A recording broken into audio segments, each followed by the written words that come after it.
You have a moment where you could go forward or you can give up. But the thing you have to keep in mind before you give up is that if you give up, the guarantee is it will never happen. That's the guarantee of quitting, that it will never happen, no way under the sun. The only way the possibility remains that it can happen is if you never give up, no matter what. When I got into comedy at 27, I had a turn back moment, man. It was the day I was going to quit. And I was living in this car for 3 years, man. I ain't got no money. And I was going to call my mom and dad and ask them, could I come home and just stay in the attic for about 4 months till I find a job. My father told me, you can't come back home. Once you leave my daddy's house, you got to figure it out. So I knew it was going to be hard. But they had put an answering machine in the attic for me. And so I was bathing in a hotel in Pensacola, Florida. And the way I used to bathe was I used to go to hotels that had those bathroom doors that went floor to ceiling. I would go to real fancy, like Ritz-Carltons and stuff like that, because they had linen towels wrapped up in a basket. And I would take a bunch of them and run hot water on them, and I'd take them in the stall and shut the door, and I'd take my bag and I'd soap up. Then I would wait till the coast was clear, and I'd run out and get a bunch of more rags and soak them up and come out and wipe it off. Then I'd stand there and dry, put my clothes back on. That's how I bathed every other day, man. And so I was in there one time, and they had a convention in town. And when I got all the stuff, I soaped up. This convention let out, and men was just coming in the bathroom, and I couldn't go out. So I couldn't get the soap off. So I let the toilet seat down, and I'm sitting there, man. I just started crying. I said, man, I can't take this no more. I'm finna quit. I'm gonna go call my daddy, just ask him, can I come home, man? I can't do this no more. So before I called him, I called the answer machine, and I got a message. And it said, Steve Harvey, this is Chuck Sutton from Showtime at the Apollo. We saw a tape of you. If you would come to New York Sunday night, this was a Thursday, come to Sunday night, we're going to put you on TV, Showtime at the Apollo. Put me on TV. That was my dream. But I had a problem.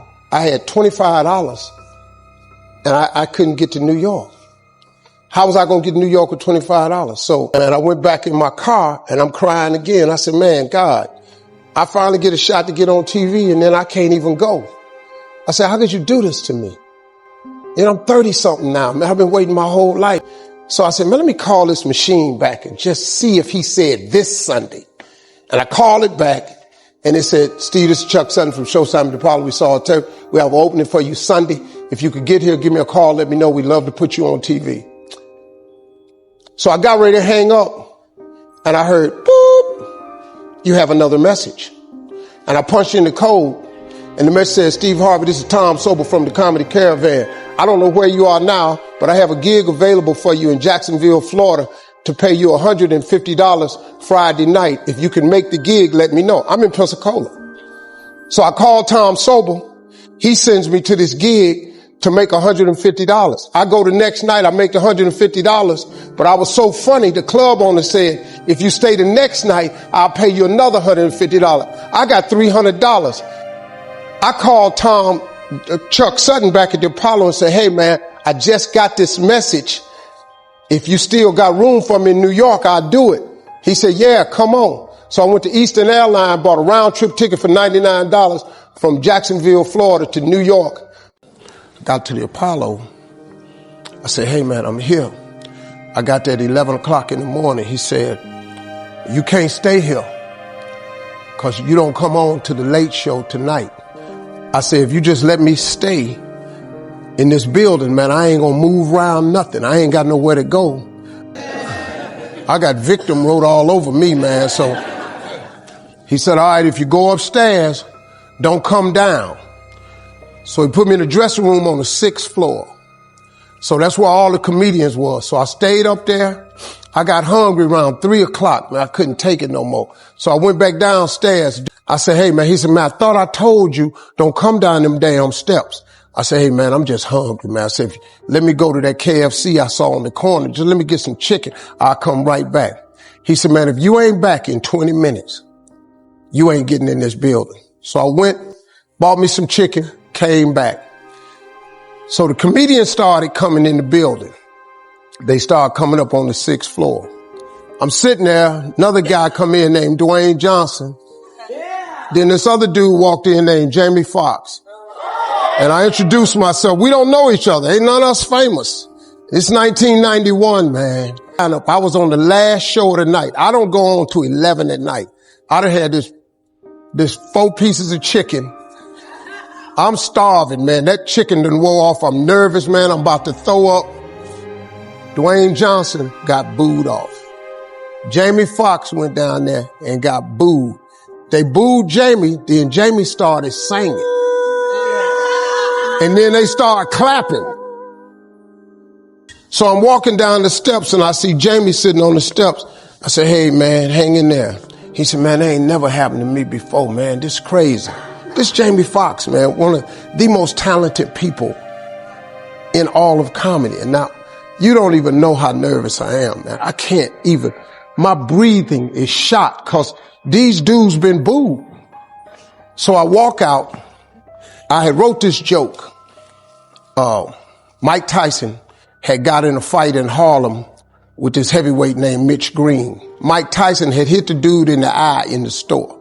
Now he was on the news, his eye was swollen. So the joke I wrote was, they was interviewing Mitch Green and he was telling everybody what happened, but his eye took over the interview. And I wrote this joke that his eye started talking and was just, I'll tell you what happened. The heavyweight champ's fist is coming towards my face. I just said, Lord, Lord, Lord. And I wrote this whole joke about this dude's eyeball talking. And when the punch came, and all this here, the Apollo, man, they went crazy. They lost their mind. I got a standing ovation, man. I walked off stage, man, just started crying. I couldn't believe it. And they paid me. I made $750 for being on TV for one night. I'd never made $750 telling jokes in one night. And so that was my first television appearance. A couple weeks later, Sinbad was the host of the show. He quit. And so Mark Curry became the host. And then Mark Curry got hanging with Mr. Cooper and he quit. And they came to me and said, would you come back to New York and host amateur night for us to just try you out? Oh, ain't no problem. And so I went to New York. I hosted amateur night and I was killing. But every time we went to commercial break, I was supposed to let the warm-up act take over like Ruben does.